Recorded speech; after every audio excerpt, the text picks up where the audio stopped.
So this looks like a pretty regular calculator app, right? Well, check this out. If I enter this 4-digit passcode I've set up and hit the equals key, I'm then taken to a hidden interface full of privacy goodies. The app is called HideU, and within this interface, I can hide files, I can hide photos and videos, I get access to a completely separate and private web browser, as well as a private camera interface, and I can even lock apps from my home screen and app drawer behind a password or pattern. How cool is that? Second up today is Standby Mode Pro, a beautifully designed application that replicates that incredible standby mode feature found on the latest iPhone devices. And I featured a similar app partway through last year, but this version offers more customization options, plus a few handy additional tricks to go with.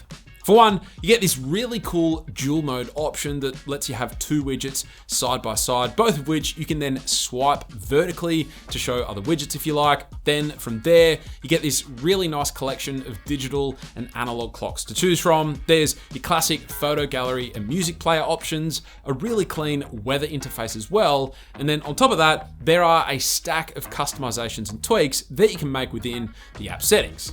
Oh, and aside from the design, perhaps the best feature is that it lets you customize how the app should launch. One option of which lets you set it up so that it only launches when the phone is wirelessly charging and in a landscape orientation, which is exactly how the iPhones do it. Then we have Beeper, a brand new universal chat application from the team that tried to take on Apple. So you may recall the app Beeper Mini, which I actually featured on the channel at the start of the year, and which was, for a few days at least, a really cool workaround to getting iMessage on Android devices. Well, unfortunately, as a lot of you probably already know, Apple killed off the app. But since then, the Beeper team have been hard at work developing and improving their existing universal chat service. And just recently, they actually released an entirely brand new app simply dubbed Beeper. And I've got to say, I kind of love this app, and I've actually been using it as my main chat app for about a month now. In short, it essentially lets you connect all of your favorite chat applications into a single, easy to use and downright slick interface. So WhatsApp, Facebook Messenger, Telegram, Signal, they're all supported, as well as a bunch more. And it even supports SMS and RCS messaging, which is fantastic. And once you've connected all of your various networks, you can then essentially stop using the native apps and just use this app on its own. Now, the app has only just left early access, so there are a few things that still need fixing, like there's currently no way to delete or archive conversation threads, although you can move individual chats to this low priority mode, which I guess kind of works as an alternative option for the time being. I'd also love it if they'd let us set different notification sounds for each different chat connection. Plus, there's a few little interface tweaks that need addressing here and there as well, but none of these issues are deal breakers, and in fact, as mentioned, I'm actively using this app as a replacement to the stock Messages app and WhatsApp, and the functionality itself works almost flawlessly. Okay, let's all admit, phone addiction is legit. And one of the biggest causes, I think, are scrolling short form videos. It started with TikTok, then Instagram and YouTube followed suit, and man, it is way too easy to find yourself inadvertently losing hours thanks to those addictive feeds and algorithms. And so that's where StopScroll comes in. You just set up daily limits for whichever app you want to use less, or just go full on cold turkey and block them all. But whichever way you go, anytime you then open one of your selected apps and you try to open the feed of never-ending vertical videos, it'll just automatically get you out of it. And that's actually what makes this app so unique, is that you can still access other parts of each of these apps. It only blocks you from viewing Reels, Shorts, or TikToks themselves, which, let's be real, are the biggest instigators when it comes to struggling to put the phone down. But then let's say you do need to put the phone completely away to get some work done. Well, then Blockit is an incredibly designed application that'll help you to do exactly that. And man, check out this app's interface. It is honestly up there as one of the coolest app designs I've ever come across, with clear inspiration from the famous teenage engineering design team. And then on top of that, the fluidity of the entire app as you navigate between the different menus or tap various buttons, it is also really, really nice. Oh yeah, and as for the app's functionality, you essentially set an amount of time that you want your phone to be blocked for, hit the play button down here, and there you go. Your phone will be completely inoperable except for this neat floating clock here, allowing you to stay focused and off your phone for that pre-selected amount of time. Like, there's literally nothing you can do bar locking your phone and seeing your lock screen.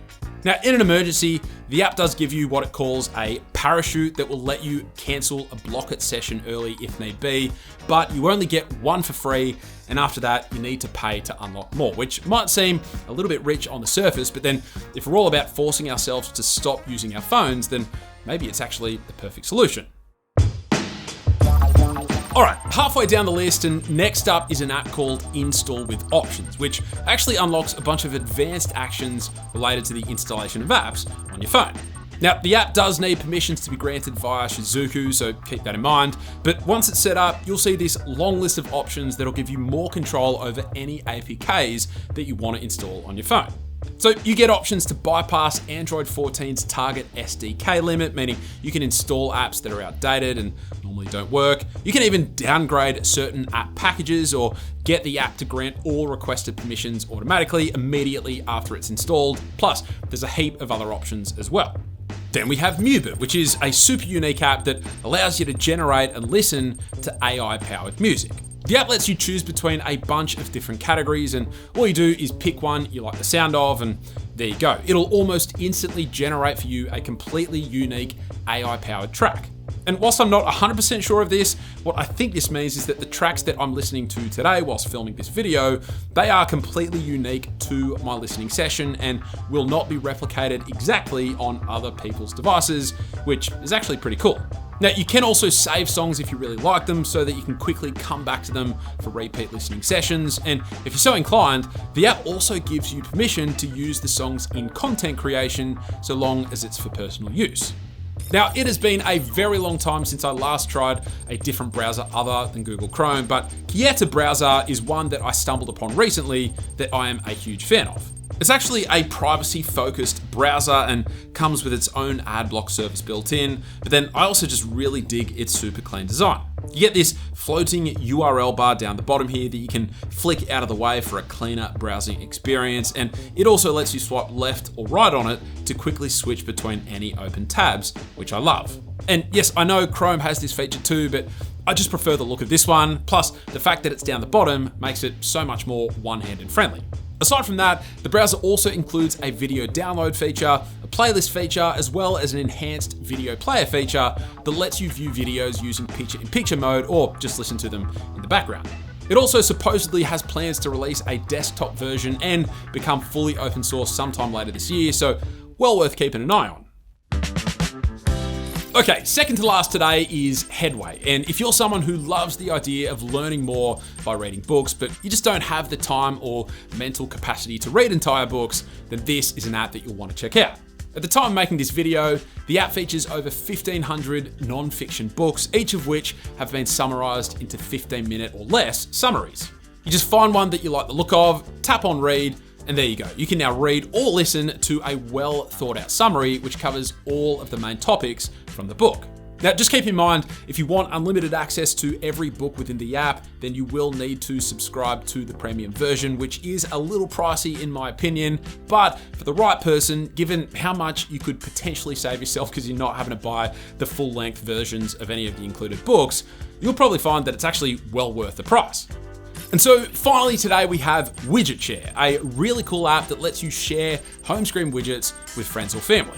You just have to sign up with an account, and then from there you can use this search functionality to find anyone that you know who already has an account set up, or you can of course invite users if need be, but from there on out, you and anyone that you want to share widgets back and forth with just need to add one of the Widgetshare widgets to your respective home screens. From there, you can then just tap on the widget, take a photo, then hit the send button and select whoever you want to share it with. And once you hit send, the widget will dynamically update with that new image on any device that it was sent to. And I reckon this is just such a neat way to keep in touch with someone, but kind of in the background. And there you go, 10 Android apps that I reckon you're gonna love. If you enjoyed the video, then a sub to the channel would be greatly appreciated. But that's it, thank you all very much for watching, and I will catch you later.